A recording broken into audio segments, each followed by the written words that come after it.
Took a little bit to get you on the show. We had to come to you.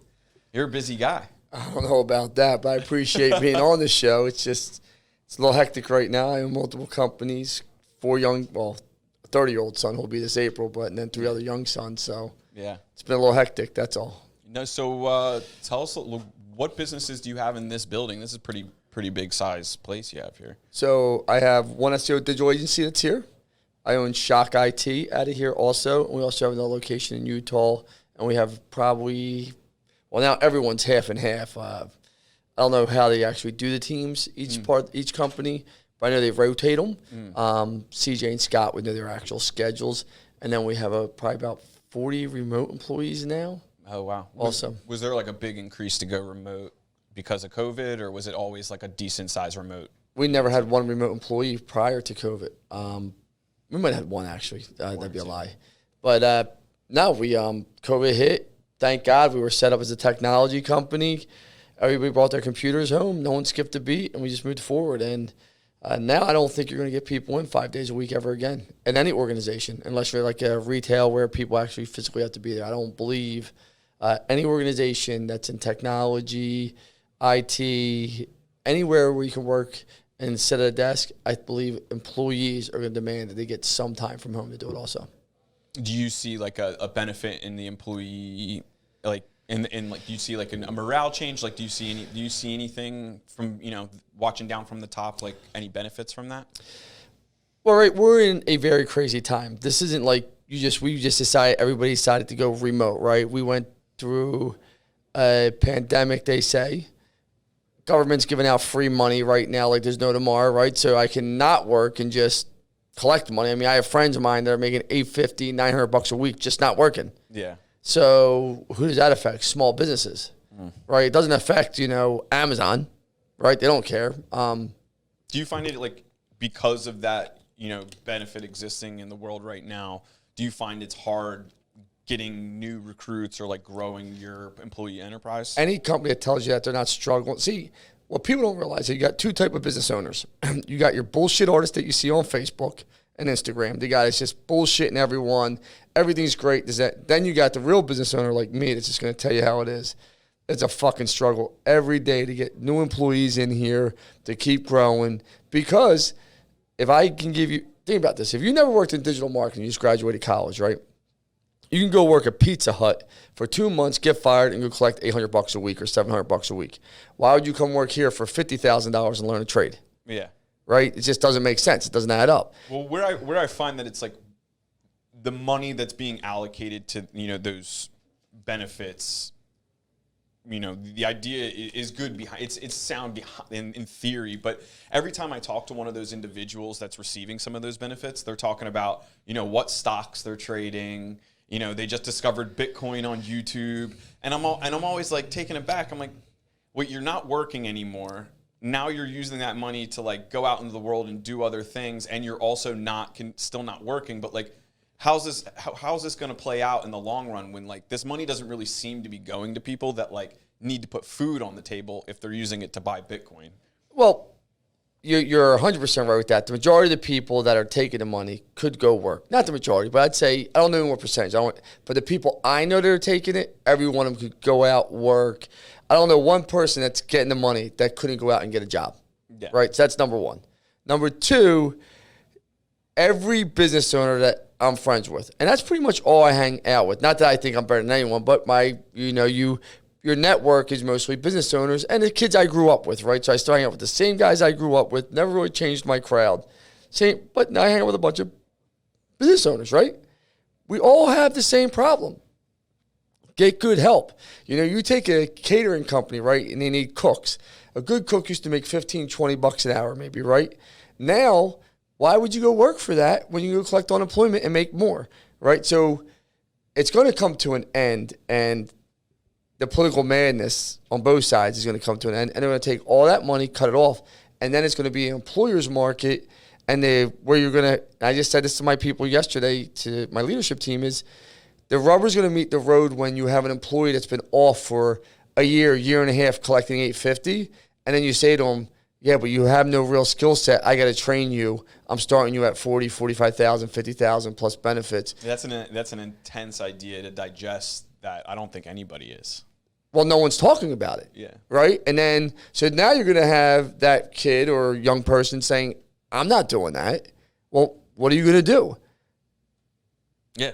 I mean, you just wasted all that time, where somebody else was building a skill set, a payable skill set. You just are out smoking weed or drinking, whatever it is that you do. You might be doing church work. I don't care what you're doing, but you're not working. You're not making yourself better. You're not investing in yourself, and you're being lazy, right? And everyone's increasing their prices. Look at all the service-based businesses. They're just increasing you want to increase minimum wage? You want to increase what you want to work? Okay, no problem. Now I got to increase my pricing. That goes on to the homeowners. We had to make decisions here at One SEO for us to keep growing. Is everyone the right client here?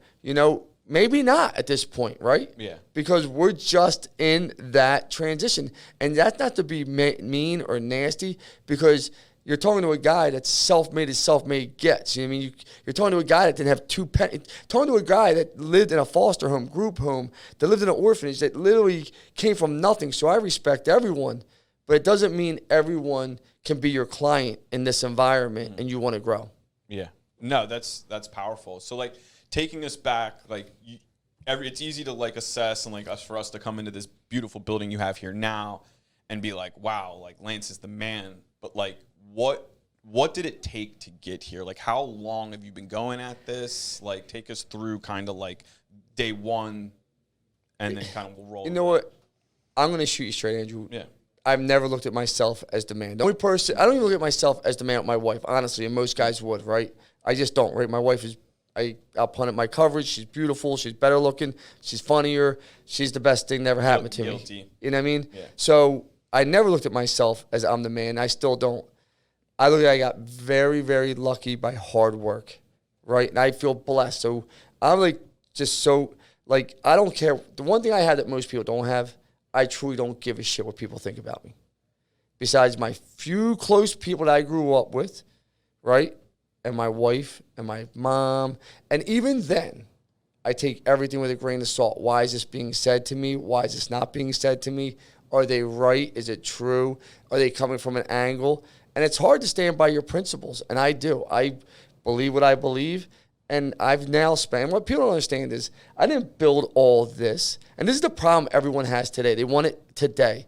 I started selling Donnelly directory when I was 21 years old, cold calling in Downingtown, Westchester, with a phone book. Every single day, walking through doors for over 2 years. What were you selling? The phone book, Donnelly directory. You're so young. I don't even you don't know what it is. Yeah. It was a wild coyote on the phone book. That's what it was. All right. And I walked through, no lie, through your door and said, hey, are you looking for more business? Sure. Hey, how about I list you in the phone book? And I literally was the king of the red bold listing. I sold it for $29.99 a month, and I literally got the first 3 months as my commission. My salary was only $1,000 a year, $1,000 a month. So you gave me $12,000 was my salary when I started. Yeah. No gas card, no company card. What year is that? Because even $12,000 back then probably wasn't anything. It was nothing. I mean, well, it was funny. I got offered a job with a $40,000 base selling copiers, and I turned it down. I didn't believe in copiers. I didn't think that was, I mean, I know everybody needs a copier, but no offense. Copier sales have to be down with the way digital has happened, right? Why? Is that because you felt like you don't all like tie it back to where you are now? Like you don't get to where you are now without the ability to help people or help a lot of people or help a few people really well. So like back then, did you see that like the phone book was like you giving the opportunity to like actually give people an increase in business as opposed to the copier was just a tool? I wish I was that smart when I was 21, but I was like every other 21-year-old kid. I was drinking, working, having fun, living. I wish I could tell you I was that smart. Yeah. Now, when I got there and I started working, I saw how powerful it was, and I was a believer, right? Okay. So that's different. When I actually got turned down from the job. So what most people don't realize, I interviewed at Donnelly Directory 3 times, and they turned me down. And Jeff Cartwright, who I still respect, I love him to this day, was the gentleman that hired me. His wife happened to be one of my school teachers when I was younger and knew I had a troubled past and got in trouble as a kid and this and that. So I didn't know this at the time, but I waited at one Bala Kinwood Plaza right on Mainline Ave, and he pulled in a Mercedes. Everyone at Yellow Pages drove nice cars, except for, I think, Andy Arano, who was the wealthiest guy, drove the cheapest car, which is amazing to me. That's a whole nother story. Yeah. So, to make a long story short, I said to Jeff Cartwright, you guys turned me down 3 times now. I said, I won't be your all-star. I won't be your most best talked person. I won't be any of those things, but I will be your hardest working employee you've ever had in your lifetime. That I promise you. I will outwork anyone. And he brought me up, and he hired me. And I never looked back, and I'm still grateful for Jeff Cartwright for giving me the opportunity. Changed my life, changed everything. And, you know, it's funny, Jeff's a black man. And, you know, when you grow up in Northeast Philly, Bucks County, you feel different ways about different things. And people ask me, do you see color now? Or I've never seen color really prior to that, but after that day, it was, and a black man helped save my brother Joe's life around the same time, a little bit before that. So I've never seen it, but here's a guy that hit the pinnacle, one of the top guys in corporate America, that took a white trash kid that had nothing and gave him a shot. Yeah. And so that, I'm always grateful for Jeff Cartwright. And he's still a friend of mine to today. I love him, but most people don't realize I went and got rejected over and over again there before. And I was the hardest working person. I won Rookie of the Year for the whole entire country, which was a big company back then. I won Top Salesperson of the Year a few years in a row. And I just literally would work from 6, 7 in the morning to 8, 9, 10 every single night. And I still do the same thing. I just outwork everyone. Yeah, that's awesome. That's great to hear, though. What, like, in your ability to sell at that age, like, what gave you those skills leading up to that like, kind of gave you the ability to get in front of people and, like, find success in that? Like, did you bartend? Like, where? Like, yeah, I mean, I from? bounced. I mean, I don't have a big personality like some people. Some people have big personalities. My personality is really not that big as other people, but I'm not afraid of rejection, right? Okay. Like, when I would walk up to a girl and I'd hit on her and she would turn me down, I knew it wasn't me. Like, did her dog die? Did her cat die? Did her mom yell at her before she walked in? Clearly not me. I'm the man. Like, or not, I'm the man. It's just, I did nothing to offend you to get you that upset. And, you know what I mean? It's normally yourself. That if you got to be mean to another person or be rude, you're trying to make yourself feel better off it. And I knew that at a young age. I knew that at a young age. When people get so worked up over things that don't impact them or happen, it's really, they're just so miserable. Like, you look at social media today, people get so worked up and they jump in conversations. They're so unhappy with their own lives, they can't take a deep breath and just say, this doesn't matter. Yeah. So I've always looked at it that way. The rejection never bothered me, still doesn't bother me. And I believe, I've never done anything I don't believe in. If I don't believe in it and can't give it 150%, I won't do it. Okay. Like, I'm a true mindset. I just shut my wife's restaurant down in Center City, not because of the money. Clearly, you can see what's going on here. It's a small 30-man restaurant. I'm not saying that arrogantly. It's we couldn't give it 150%. Okay.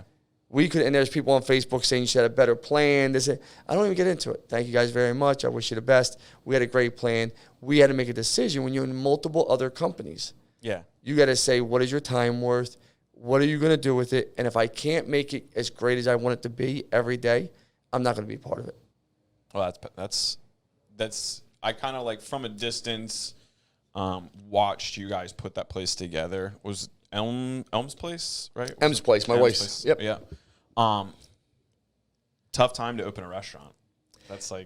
It wasn't, though, because when we were open, I mean, I'll shoot you straight. We did $100,000 our first 4 weeks. Wow. Most people don't realize that. We did $100,000. I have it documented in a toast system. 100. It was like 92, 93,000, right? In 4 weeks. That's good money for a small place like that. For sure. And it was all locals. Because you could pull who came in by credit cards and their zip codes on toast.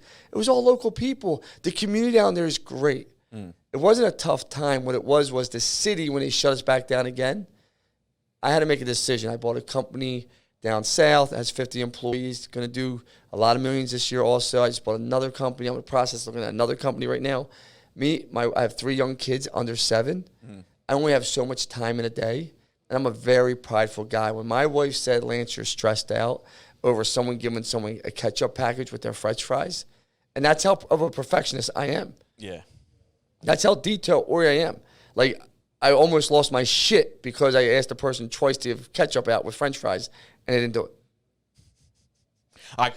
I can sympathize with that, but I know that, like, I understand where the problem is there. My wife said sell it. Yeah. So, and my sister, who's my CFO, Jo Lynn's been with me from the beginning of time. She said, "You're a businessman, Lance. You know, you got all this revenue coming everywhere else. I know it." And the hardest thing I have to do is tell my wife that I was selling it because it's named after her. And the nice part is I own it outright. I don't have to worry about any of those things. If someone keeps it her name and concept, I'm going to give them a big discount on the price. That's fair. Yeah, I want her name and legacy to live on. Yeah, no, that's awesome. What, like, obviously, the business here is creating like sales or creating opportunities for business owners. If like you had to like break it down into like a rudimentary explanation, like it very much seems like you are connecting, you know, people who are capable of doing business and getting sales and just like putting a little bit of rocket fuel on them, like Lance's rocket fuel. It's not, I mean, it's that simple. I mean, the problem is this: most people don't know marketing, and most people don't have the wherewithal to stick with digital marketing because we live in a world, and this is one of the best things I've heard. I wish Anthony Kane was in here. Some young 23, 24-year-old kid got up on stage while we're at LSA's out in California about two and a half years ago, maybe 2 years almost right now. And he started his thing in front of, you got to remember, I'm 47 years old. So before this, I wore a shirt and tie every day to work, right? You know, for years. Like, it just was custom. And this kid gets on stage and says, you know, Grindr, Tinder, you know, people are sleeping with each other on the first night. There's nothing more important than sex. This is how he starts this conversation, right? Yeah. And then he goes, your food, what you think is the most important to put into your body, you can get off of Grubhub and Uber Eats right away, right? Now, you can, right? Then he talks about Airbnb, how you can just go book something right away. Everything is so instant. Business owners forget to build a great business takes time. To build a great brand takes time. Everyone wants to be that one viral guy that was drinking the cranberry juice, going down on a skateboard, right? Yeah.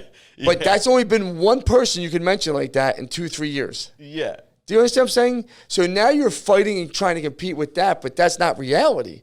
You know, so I tell people, building a brand, building digital marketing, you know, we have so many success stories here time and time again because my team is very direct with people of what the expectation is, and some people don't want to hear it. We have a client right now, great guy, super guy. He won't make it here as a client. He's been here 40 days, and he's already questioning why ain't it working, why isn't it jumping through the roof. I expected more sale.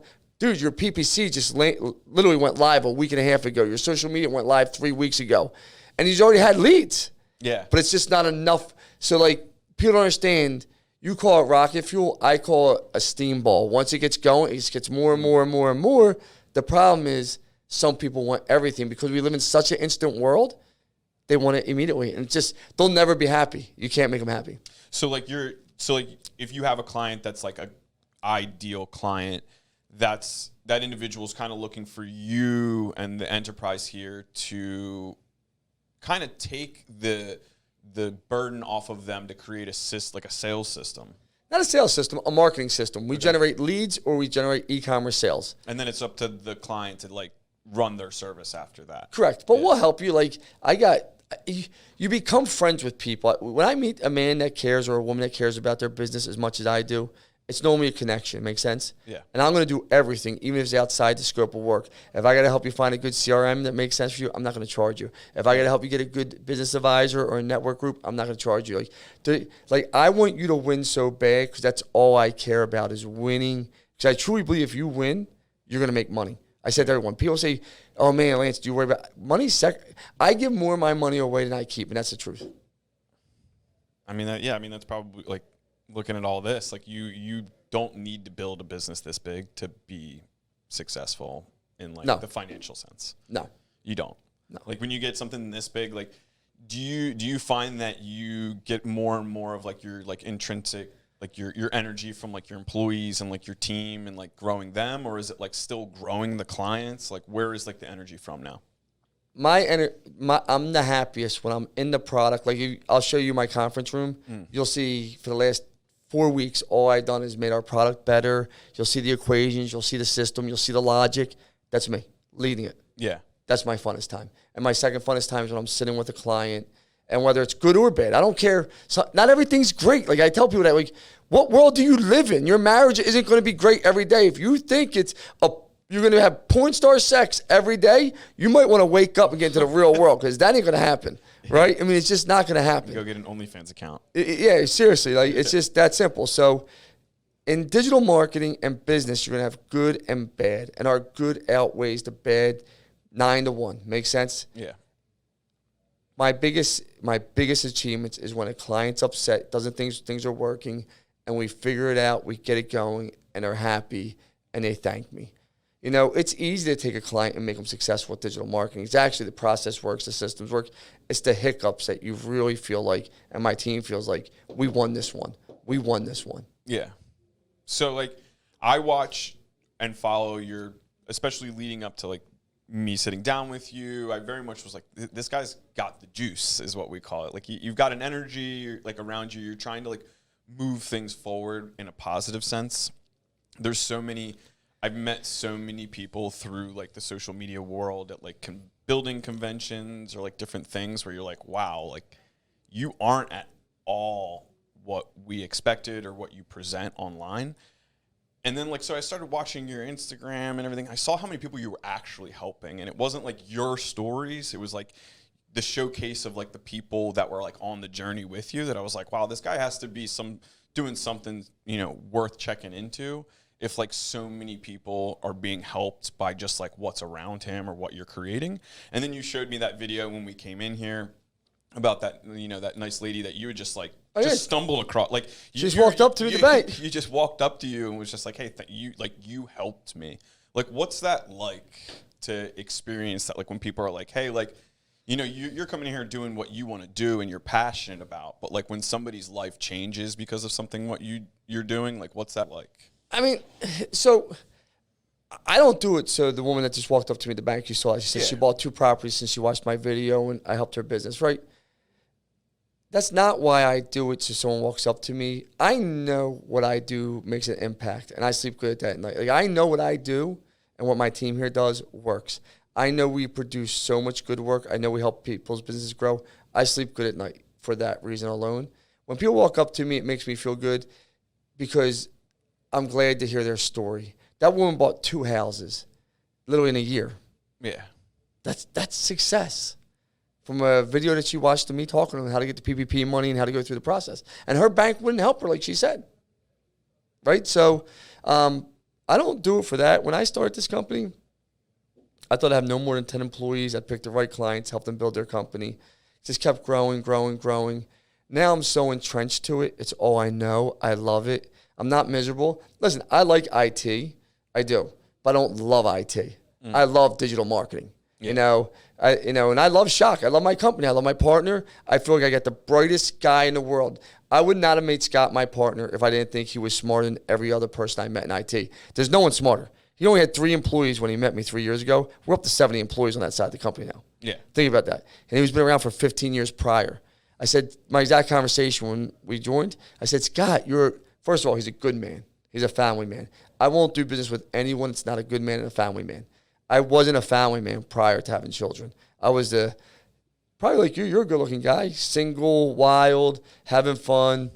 Now I have my children. I know what matters. I wish I'd have met my wife 20 years ago. I know it sounds stupid, but I feel like I wasted 20 years of my life on things that didn't matter. But I started a great life, if that makes sense. Yeah, no, I understand. But Scott, with ShockIT, is the brightest man you'll ever meet when it comes to IT. He just didn't do a good job at communicating it.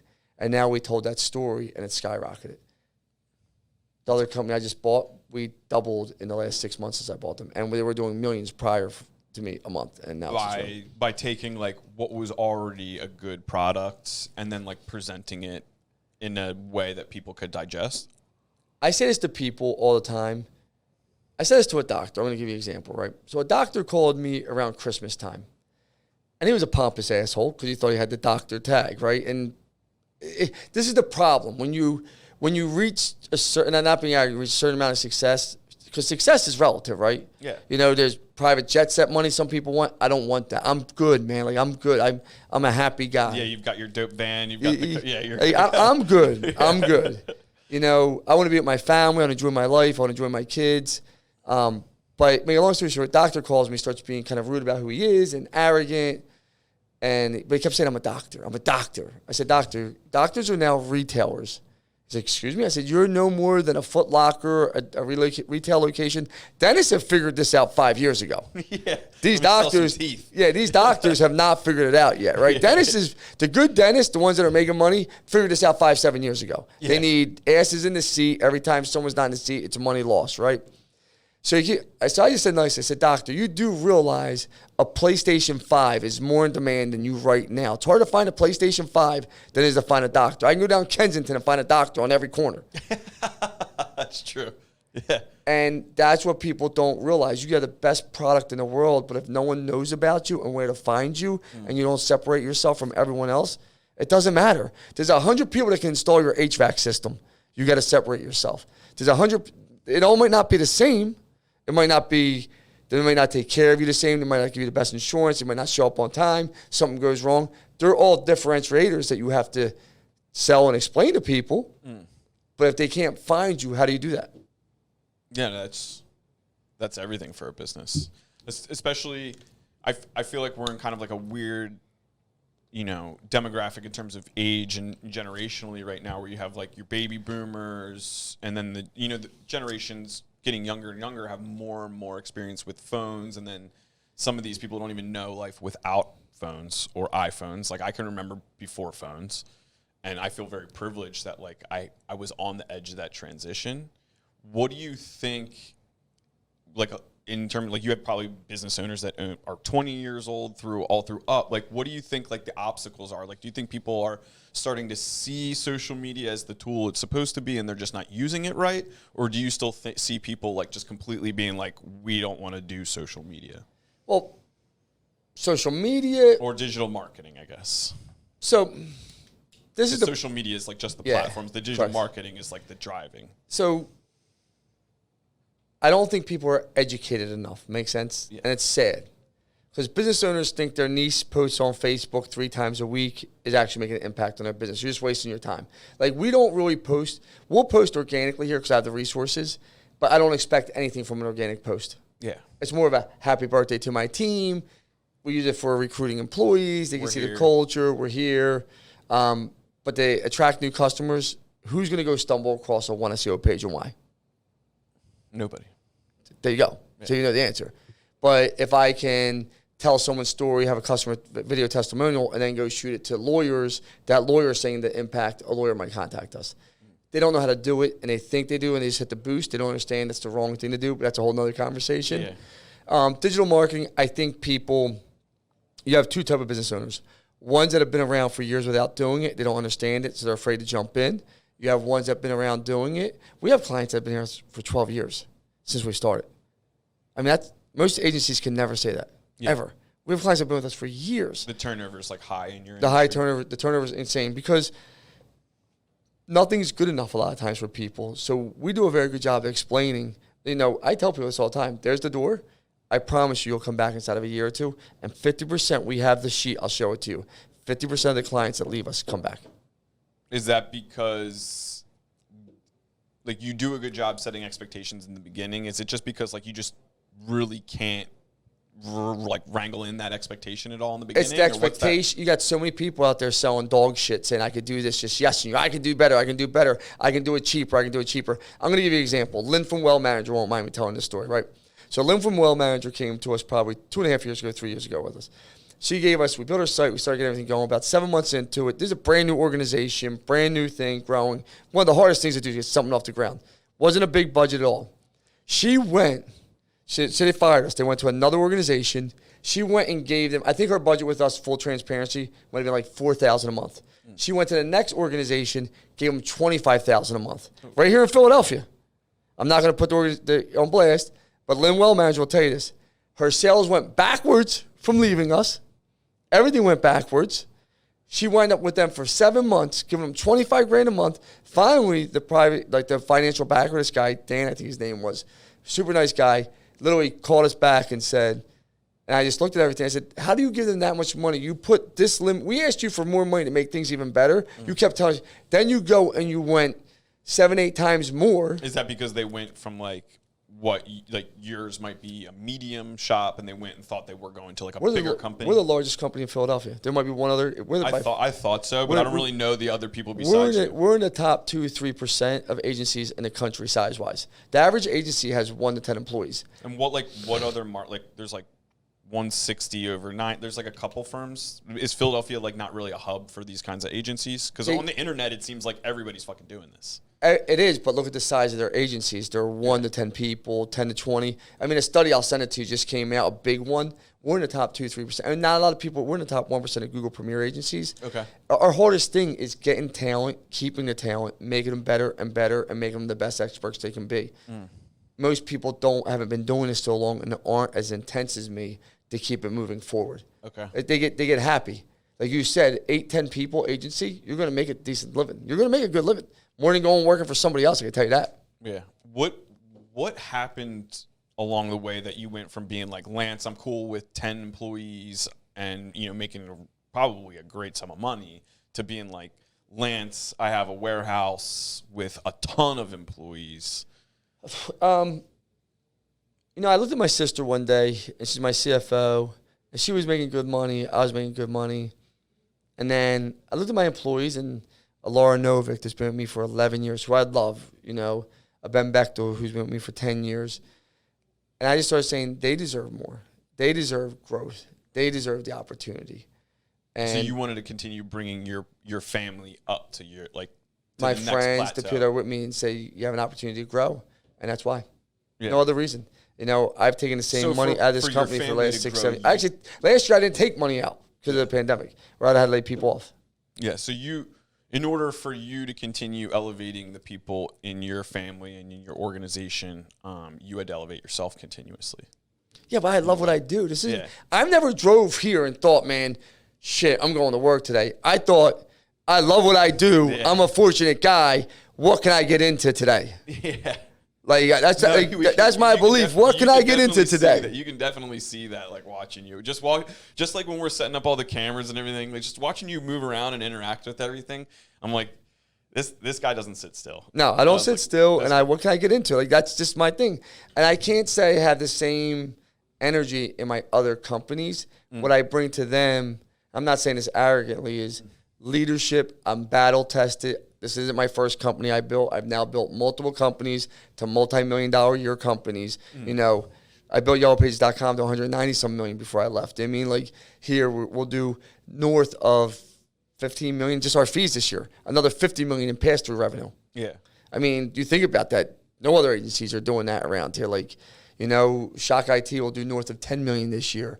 My other company down south will do north of 8-9 million. So, like, I built these companies, so where I bring it to them is the leadership. I've been here. I understand a P&L. I tell everyone, if you're going to own a business, make sure you understand a P&L. Make sure you know it inside and out. Become best friends with your accountant.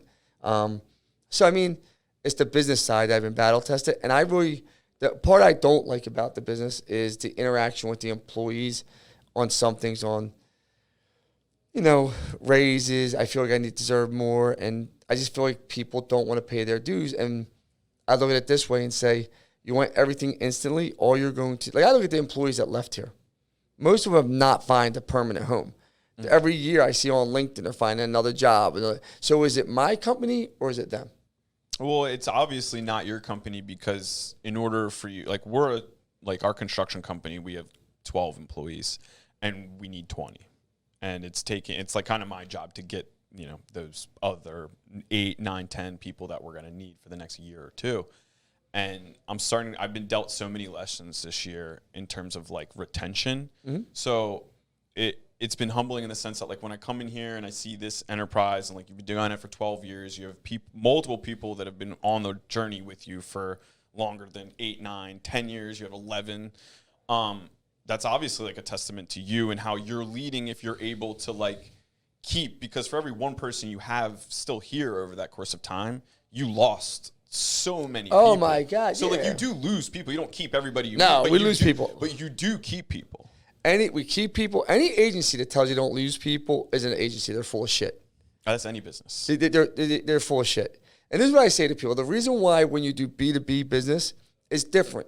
When your HVAC install guy shows up to your house, you meet him once or twice during that. You don't see him for another 10 years. You don't know. You just remember the company's name. Here, we're meeting with our clients every 2 weeks, every month, depending on who you are. So if someone leaves, it impacts them, and they get scared, the client. Make sense?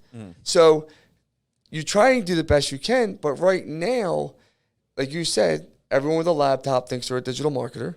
Every agency's out there just, these smaller ones are just making promises they can't deliver, but they don't care because they don't care about the business, where we care about our clients, and that's why you have them for so many years. That's the biggest differentiator. You could text me, you could call me, you can get in touch with me. If you're a client of mine, I will drop whatever I'm doing to make sure you're happy. Is that your real cell phone number on your Instagram? Yes, it is. Do people contact you through? Like, absolutely. And they hit you up and they're like, "Hey, I got your number through Instagram and Facebook." Yeah. I don't hide. I'm not afraid. Like all these other people are afraid to hide. You know. But you are a busy guy. You're responsible for a lot of mouths here, and you're probably, you know, like you're like me, where you're constantly moving. So also having like people texting you, like it just seems like a lot. I get bombarded with texts from Instagram, Facebook, probably no lie, and messages, 40 to 50 a day. Oh yeah, if not more. I respond, Casey or Carly will respond. It takes us 30 seconds to respond with something. If it's a real message, if it's the bullshit, you know, spam. Your car's warranties. Yeah. You know, we're going to respond because you took the time to reach out to me. Okay. And whatever it may be, somebody might be, yo, that post really made me think, or, hey, Lance, man, that was pretty cool. You put gas in your diesel and you broke down. You know what I mean? So, like, we always respond. And, you know, it's no different than this. When you're walking, and this is one of my biggest pet peeves, and I just automatically just think, and I just tell everyone this, you're the biggest a-hole in the world. The biggest a-hole in the world when you walk through a room if someone says hi to you and you don't say hi back. And I laugh because you see so many people do it. Yeah. Like, you'll make eye contact. You're like, hey, how you doing, man? And they just keep walking. Like, dude, how hard is it just to be nice? Do you do that, like, when you're, like, walking around town, like, say you're out in Newtown, like, you walk past someone, are you like, hey, how's it going? Yeah. Yeah. Anyone. Do you find that it's my sons do it. I didn't used to do that. My wife comes from a very much smaller town. Like, I grew up in the Newtown area, so, like, she does that. And, like, so, like, I started trying to do it, and I always get rejected. People are always like, why is this guy saying hi to me? Like, some people actually ask you, do I know you? Yeah, so, everything do I know you? I'm like, I'm just saying hi. Some people will be like, do I know you? No, you don't know me. You made eye contact with me. You want to know me? Like, hey, I'm Lance. Like, we live in such a crazy world society. People have forgotten to be nice. And, like, if you go on Facebook today, you'll see people, like, smashing me and my wife. A few people, not many, on this talent thing. And I was just nice to everyone. I'm like, I'm not going to, and I actually say, like, this doesn't impact you. I wish you the best. Like, because of the restaurant situation. So I closed it down. And, well, you were supposed to be committed to it. Well, I didn't.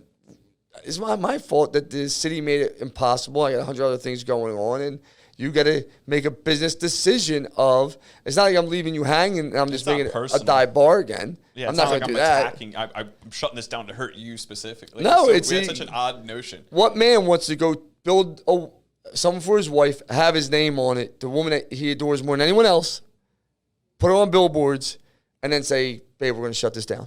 Yeah. What was that conversation like? How'd that go? Was that like you went home and you were just like, hey, like... My wife is the opposite of me. My wife's like a hippie. Okay. So if you met my wife, you would think she smoked weed when I met her. She's just so laid back. She's just a very non-confront. The only person she confronts in her life is me and her children. Mm-hmm. Like, you would actually walk up to my wife and say, F you, and she'd smile and walk away from you. Yeah. Like, she's not going to confront you back. Right, good job. She only confronts me and my children.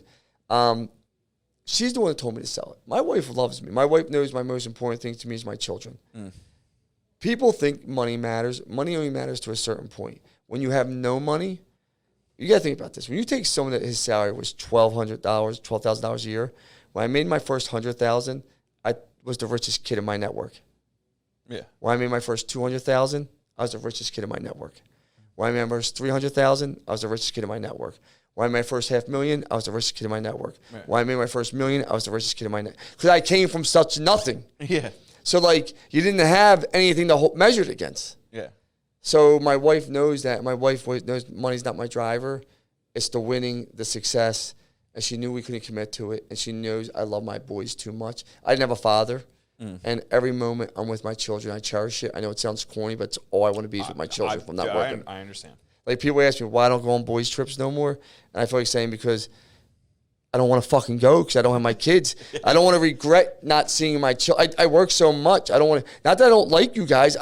If you brought your families, I would go everywhere with you. Yeah. Let's bring the kids. But I don't have a problem with boys' trips. I really don't. Yeah. But it's just not what is your priority. Every time I go away from my children for 3-4 days, I travel so much for work. Then I'm going to go say to my children, I'm going to go sit in a bar for 2-3 days and drink this is not for me. And I have no problem with anyone that does it. I'm not saying a negative word about them. It's not me. Yeah. I want when I die on my bed, I want my kids to know, all 4 of my sons, I did everything possible to see them every time I could. Yeah, don't you have like a wrestling whole setup in your house for your kids? Your kids are into wrestling, right? I do, and my kids play soccer. They're going to go play football. They should wrestling. I do have a wrestling setup. I think I just caught that one time when I was first following you, and I was like, that's goals right there. If I could just go downstairs and just like that was like nobody does. That was just the cool thing to see in somebody's basement. It's just like you don't see that. It's a full wrestling. I built just a 1,800 square foot one down at my shore house. Okay. It's actually the mat's getting delivered today. Do you have like other kids come over and train? Absolutely. Yeah. Absolutely. That's awesome. And full transparency, like, I love wrestling. I think it teaches you a lot. I believe without wrestling, I wouldn't be where I am today. Part of it, I think wrestling influenced understanding. You wouldn't be here if it wasn't for wrestling, is that what you said? Part of it, absolutely. Wrestling teaches you adversity. We're not talking about WWF here. We're talking about like... This is you taking your 7-year-old son and your 5-year-old son and telling them to go out there and human peacock. Yeah. Go out there and dogfight like pit bulls. Yeah. Not to the death, but, it's a civilized sport, they say, right? But when you watch it, I mean, I always say this to people, would you really have the ball sack to tell your 5-year-old kid to go out there and wrestle another kid, 7-year-old kid? Probably not. No. Less than, I don't know what the percentage is, but I know my children learn adversity and losing and how to handle those tough times now. It's going to pay dividends for them in the business world because business is so up and down. It's not always good.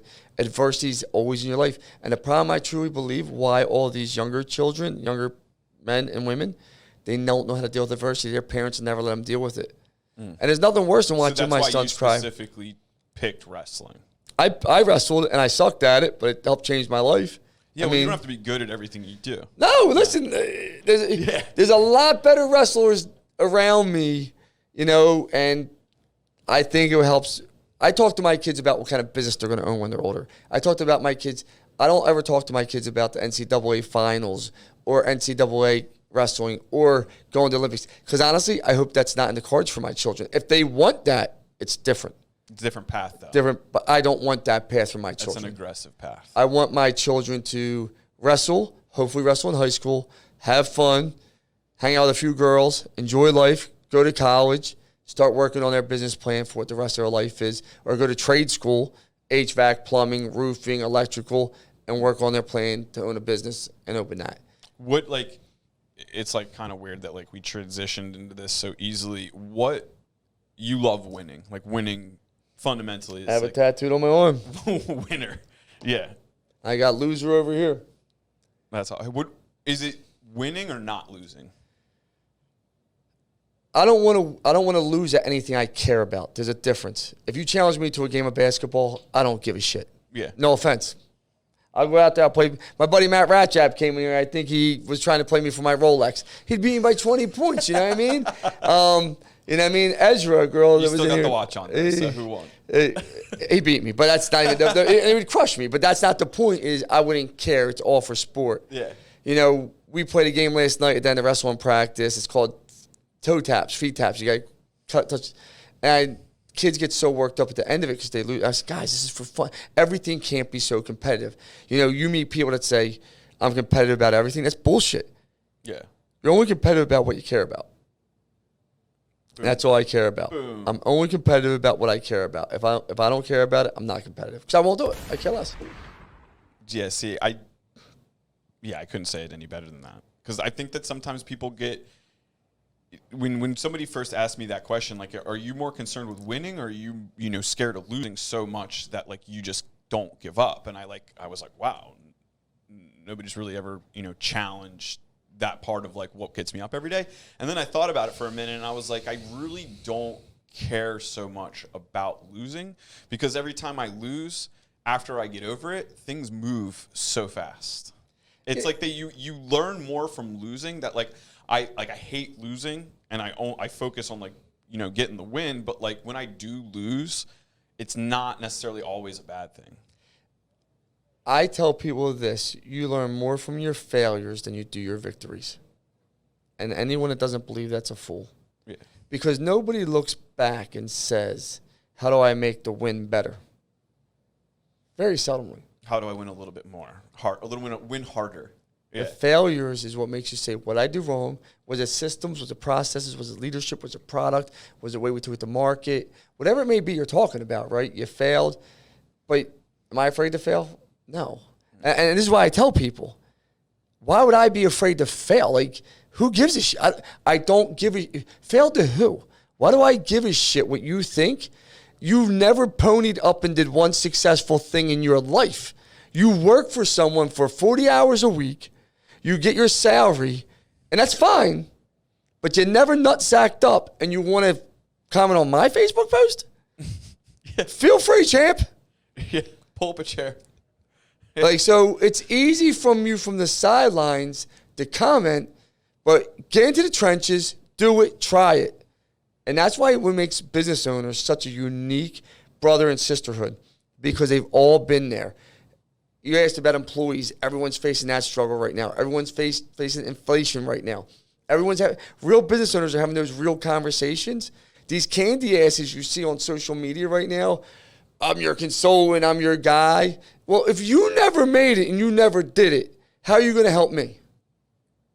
Does that frustrate you when you know, I'm assuming you probably don't spend a lot of time scrolling social media, but you probably brush shoulders with people that are, you know, very quickly, and we see this a lot, where it's like you somehow became a bajillionaire overnight and we should trust you to buy some service this person's selling. Like, does that frustrate you when you've been grinding so long and someone thinks that they can just like take client? So, like, is it frustrating to you, or are you frustrated because like they're victimizing the client? Like, is it like, what do you, how does that affect you? Let me put it in this is going to be kind of long-winded for you, which kind of sucks. But I'm going to give you the full breadth of why I don't believe a word on social media what people say. Yeah. Just give you a full breath. So about 3 years ago, probably 2 years ago, my wife starts crying in the kitchen. I'll never forget the day. It's like Valentine's Day. She's just crying hysterical, my wife. I'm like, oh, shit, man, what'd I do, right? Like, you just never know, check right? The date, you're like, what, did I miss something? Like, I'm like, what's up? And she's holding her phone, and she's like, why can't our family be like that? And there's a girl with her son, with her 2 children, and her husband, with these cakes at the counter, not these cupcakes, right? And they're dressed nice. They're dressed in red, white, and whatever Valentine's Day colors are, bullshit, right? And they're smiling ear to ear.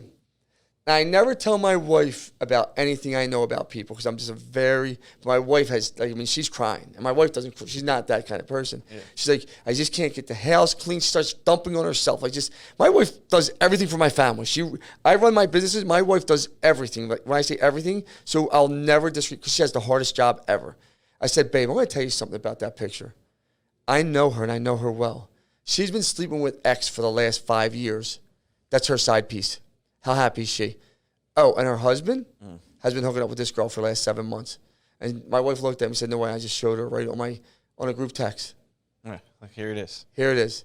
And all this, like, what you believe is bullshit. Yeah. Give you another example. Guy says to me, he has a Lambo in his picture on Facebook, right? Reaches out to me. Where this is going. Has a Lambo, has a consulting business, reaches out to me. I said, no problem, man. And I'm a straight up guy, right? Yeah. I said, I'm going to be in Florida on this date. Love to meet you. So I knew this was all bullshit. Guy pulls up. He goes, all right, Ubered. I said, all right, great. I said, we're talking. And I always do this when someone acts like they're a big shit. I just drop my Black American Express out. Boom. So metal hit the deck. Mm-hmm. Now I'm waiting for his. Because anyone, you know, majority of people, they'll have that. And so we get talking. He's like, well, I don't have it. I said, well, where's your Lambo? Oh, no. I said, let's take it out, man. He didn't have a Lambo. Yeah. So then he had no money. He had nothing. He was a scam artist. I met probably 10 people like that now in my lifetime on social media. Yeah, and also, you're probably good now at kind of just like, you probably have Jedi senses. You're like, no, I don't even believe any of it that I see. Yeah. And it sounds horrible because I know it's all garbage. And the people that you do look at that I do know, I know they're not BSing, but they also have their own problems. Like the train wrecks that go out and just post on social media all their problems, you're probably never going to be successful. That's just not going to happen. The people that just go out there and show Lamborghinis and all this other stuff, that's not reality either. The true business owner is up with stress every night. The true business owner is worried about his employees, is worried about his clients, is worried about how do we move things forward, has a little bit of that fear in them of how do I keep making things better for everyone involved, right? Because deals have to be fair on every angle. And when they're not, people aren't happy, they'll go their own ways. So, no, I don't buy into, do I think it's more an employee issue that everyone thinks they can get rich fast? Yes, because that's not the reality of it. Yeah. And I think that's why you see depression at an all-time high, suicide at an all-time high, drug use at an all-time high. Not to get into all that, but Because of like everybody's shooting for the fences that aren't real. no, I mean, this is what. Take Kardashian, right? Kim Kardashian was raised from a wealthy family in California that had access to a lot of different things to help her make it. Yeah. The average human being does not have that. Correct. But no one understands that. With access comes success. Without access, it gets very difficult. But they're like, I saw when I was in school, I went to school for economics the first time around, and I saw this like unique chart that some German dude had put together where it was basically nepotism, a chart on nepotism. Taken like the top wealthiest people in the world currently and assessed like where they started and like where they got to, and then it took like another population of people that started with nothing and now have something, and it kind of like measured like, well, yeah, this person started as a child whose parents were 100 millionaires, but now they're worth 400 billion. Okay. It's like, so like you have that increase there. Like, do you think there's, people can look at Kim Kardashian and say like, well, you started from where you and I did not, but like you also were able to build up a certain enterprise to, a size that's impressive to someone like me, but like, you're further down the road, like to someone like you, did she do anything unique in the business that she created, I guess is what I'm asking. Yes, she did. Yeah. And she did. And this is what I say to everybody. I've never hated on anyone's success. Like people, Donald Trump got tons of money. Well, look what he turned that into. You get cards. You get dealt the cards. When you sit down at a table and you play cards, you get dealt cards. You decide to play or not. I don't give a shit what the guy's cards next to me are. Yeah. That ain't my problem. I'm not a hater. I'm not a jealous person. If your cards are better than mine, I better figure out a way to get there. It's that simple. And that's how I look at my life. I don't look at other people. I don't judge them. I don't care. Is there two different starting lines? There's a different starting line for every single person in the country. And now that's correct. But let me tell you something. You pick where you finish. Yeah. I can't pick where I started from. No. I can't help that my dad was a terrible human being. I can't help my mom had struggles and she did the best she can. I can't change any of that. What I can change is that was my starting line. What's my finish line? And that's how I look at it. That's why I'm not jealous. When I hear about someone else hitting a home run in business, I'm so happy for him. Like I'm like, thank God, that's the win for the small guy or that guy, because I know how hard it is no matter where you started from. Because no one walks up and just hands you money, Andrew.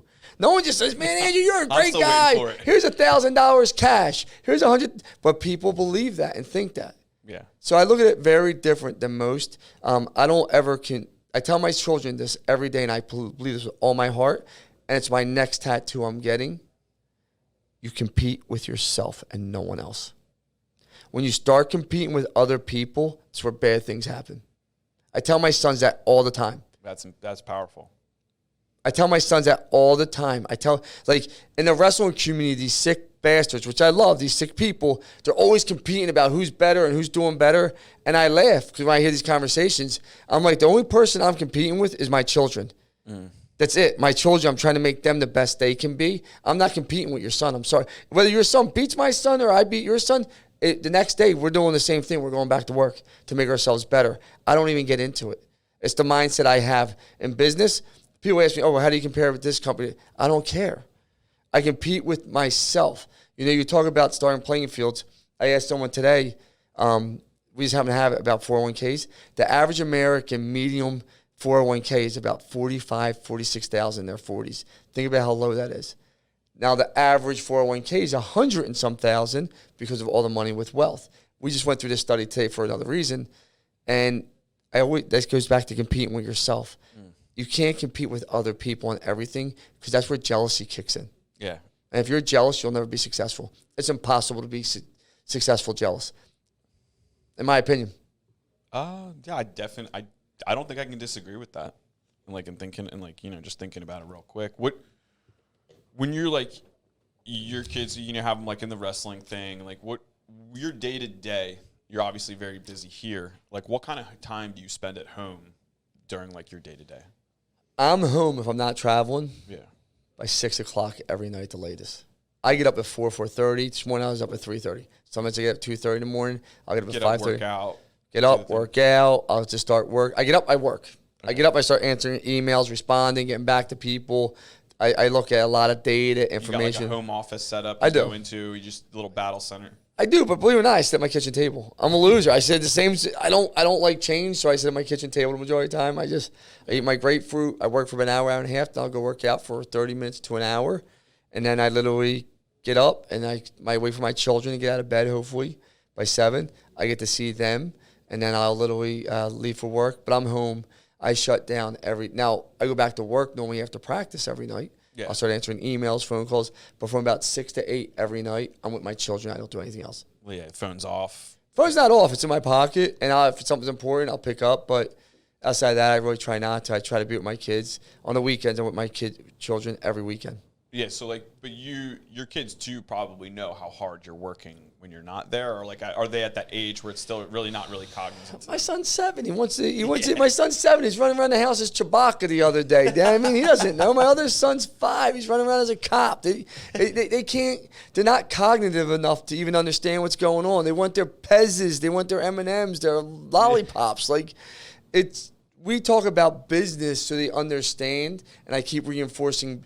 I reinforce business more than I do school. So you talk to them like you have like child like board meetings where you're kind of being like you're kind of cultivating those skills to be entrepreneurial, be elite, like those things Correct. that you find important. Now you're kind of like harvesting that. In the car, I do it, or in the drive. Like we'll get done a wrestling match, and most people will go back and start talking about the wrestling match on the way home. I start talking about what kind of business you're going to own. Especially if my son loses, wrestlers, we're not even talking about that. Okay. So, same thing. It's what kind of business we're going to own? What do you like doing? Like my son Greggy, he wants to own a toy store so he can get more toys. How old is he? 5. He's 5. My son Let's LJ. Go. My son, toy stores on every corner. No doubt. LJ wants to own the Lion's Den because he thinks it's the coolest thing. He's this 7-year-old because that's what he loves interacting. He wants to be with. He watches all the videos. So, Do they know? I don't have kids. My business partner has 3 kids that I'm around a lot. Like the YouTube channel for kids these days. Like, are your kids like? They're on it all the time. They watch the YouTube. They're on it all the time. YouTube. I sound like an old guy. Yeah, they're on it all the time, and it just is what it is. Yeah. Yeah. I mean, yeah. So they do you show them like when your shows? Obviously, they don't really know what you're talking about, but like, do they show like, hey, like this is what you're doing? Like, get them into it at all? Or no, I mean, I don't do that because they're going to be bored with it. I try and talk to my kids about leadership. I talk to them all the time about not following other kids' behavior. Don't follow other people because once you become a follower, it's hard to get out of it. Yeah. I tell my sons this all the time.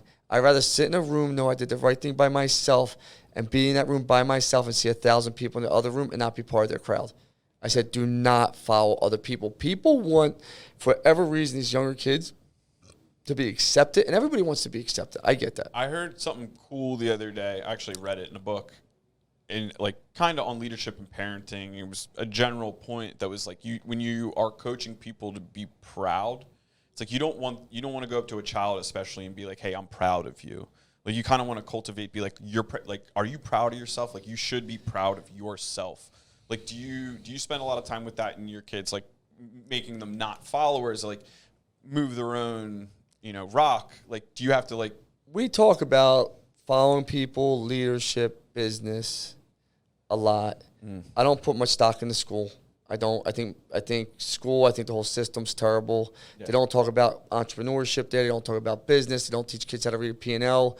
They don't make kids public speak from a young age. There's all that. Like that you either fit into their curriculum of 2 + 2 = 4 and you get it on the third time, or you're considered an idiot and you need special help. Yeah. Well, I was special ed K through 12. How'd that work out? Yeah. Not being arrogant. I mean, but literally, I had the little bus. Everyone laughed at me getting on, and it made me feel so insecure because everyone told me I was stupid. I had mental issues. I had learning ability, which probably was true.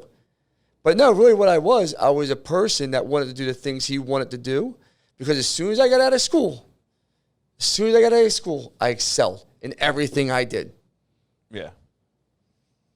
So I don't believe in that. And my wife is fortunate that she actually believes in it too. Because if I put my sons into those boxes that you got to be great at, you got to learn how to read. You need basics. You got to learn how to do math. I'm not saying school doesn't matter at all, but that's not going to be the litmus test for my children. Because I can show you a guy that owns a plumbing company that makes a lot more than the valedictorian that graduated from Council Rock. Yeah, we had a photographer on the podcast last week, Mikey Knaps, started out as a bartender from like La Stalla. And we were talking about how he was in school, like how he's like, I didn't do school. He's like, I just didn't do it. He's like, I went through kindergarten through 12th. I just wasn't into it. And now look at him. He's killing it. And I said to him, I go, well, Mikey, in looking back at all that, like everything you didn't learn, is there anything that you've like come up against where you're like, wow, I should have paid attention in 3rd grade in that one time? And he said, honestly, the only thing that he has a problem with is like your like general grammar. Like when he first started doing his first business back in the day, like his sent out flyers and like his grammar was atrocious. He's like, other than that, look at me, I'm fine. Like, and I really, really wish that, people listen to that or listen to this and like that have kids and like they kind of like think about, like I think Corona, especially this year, exposed and gave parents an opportunity to see like what is actually going on in a classroom or in that curriculum and like whether or not it's actually benefiting your kid. Because there was kids that were completely taken out of school this year that are excelling, and then there's kids that were completely taken out of school that are not. So yeah, it's kind of like, oh, wow, like my kid's a little different. Like maybe that program isn't for him, or like maybe my kid does need that. So like everybody's different, but. Yeah, I mean, I respect teachers. I respect the institution of education, but I'm not being rude here. Unless you're going to be a history major. Yeah, what is it? What is it? So. If you were to start a kid's school, though, like what would be like the 5 things that you would teach, like ages, like we'll just keep it small, like high school. I know. Like personal finance. No, like communication would be number one. Number one. How to talk to people. How you got the text messaging, emails, chats. They're not talking. Building relationships and communication is what's going to make you thrive or make you die. Eye Plain contact, and simple. Speaking in front of people, everything. Confidence. Like that. Do I seem like a shy guy? No. I work on it all the time. I've talked to you. Like you were animated. I would reach right out to you. You're ready to go. Number 2, you gotta understand finances. You can't build any business. Your home is a business. Your home is a business. I gotta pay a mortgage. I pay you gotta understand finances. You have to, right? Number 3, pick your battles. In school, I would teach kids from an early age, pick your battles. I see so many people saying, I'm going to go do this and go do this and go do this. No, pick one battle, win that battle, go to the next battle. If you try and fight 5 battles at a time, the army goes down. Yeah, because you spread too thin. No matter what you're doing, whatever you're doing. Number 4, I would really, really, really, really talk to kids about helping other kids. If you can help other people, you're going to be surprised how that pays so much dividends back to you. And you don't have to let everyone know what you're doing. I have my things that mean a lot to me that I support. And probably number 5, being a good citizen. I think we've lost that, like just being a good citizen. I see so many kids getting bullies. Monsters make monsters, I tell people this. And there's a lot of monsters at our age that are parents. It's okay that so I'll give you an example. I was at a place and I'm not going to put this dad on blast, but I was at an altitude place. And one of the kids that were with us, I saw him getting bullied. A kid kept throwing stuff at him. Now, I thought there was no way the guy over there could be this kid's dad that was throwing it at the kid that was with us. You wouldn't. There's no way he could be tolerating that. Tolerance, right? And so the other kid kept saying, no. This boy's 10 years old, 11 years old. The other kid's probably 9, 10, 11 years old. 3-4 minutes is happening, just bullying this kid. Well, this kid's sister walks up, that's aggressive but smaller, and said, "That's my brother, leave him alone." The kid throws another block and said, "I'm telling you," all of a sudden the girl pushes him down to the ground. That guy that could throw it, whoa, what is going on? It was okay when his son was doing it. As soon as it happened to his son, the whole sky was falling out. This guy went ballistic. But I could give you 100 examples of where I see that kind of behavior. As long as it's my kid doing it, I'm okay with it. As soon as it happens, I'm going to step in. And that's the problem. The parent's an asshole, you're going to have an asshole kid. Change that, you're going to change a lot in life. Yeah, so I guess, start raising lions. Everyone that knows me, my kids act up, they're going to be punished. I'm not going to allow my kid to bully your kid. I'm not going to allow my kid to be nasty to your kid. But I also won't allow your kid. I'll cut your kid out of my life. Yeah. It's that simple. No more pool parties. No. Nothing. It doesn't matter what it is. Your membership's revoked. Why would you want why would you want a parent that's trying to create a monster knowingly or unknowingly around your child? Yeah. No, perfect sense. Are you already networking your kids? You kind of have a little power friendship? Do you see hey, I don't have kids, so I don't know what that's like to be that kid's problem. I tell my kids, I'm very clear with them when they see certain behaviors, that's a problem. You don't want to be like that. I have no problem saying that. Okay. None. I'm not going to say it to the parent. If you took them away from that every time it happened, you wouldn't have the example to fall back on. Also, kids need friends, and when kids interact, you got to let them figure it out for themselves. A lot of things you really do, because we as adults got to figure things out, and we don't get much help, right? So it really starts at a young age, letting them figure. I try to let my sons figure a lot of things out. If the behavior is too off the wall, I'll say, "Hey, you don't want to be part of this." That's awesome. But we appreciate your time. I know it took a little bit for us to get this done. Appreciate you guys having me. It was really nice talking to you. I really enjoyed meeting you. I'm definitely going to stay in touch. You got a cool vibe here in your place. All your team seems great too. So you actually came in before I got to officially interview anyone on the new Lions Den. We just redid the whole thing. Yeah, I was talking to Casey yesterday. He's like, "Yeah, the studio's literally going to be in ready for you guys." And I was like, "Perfect." The stars aligned, and this is great. Keep doing what you're doing. I think you have a hard out at 12. So I do. We took enough of your time. Thank you. I appreciate it. Listen, it's great. I really do appreciate it. I look forward to hearing it. Yeah, of course. So thanks for coming on. Lance Bachmann.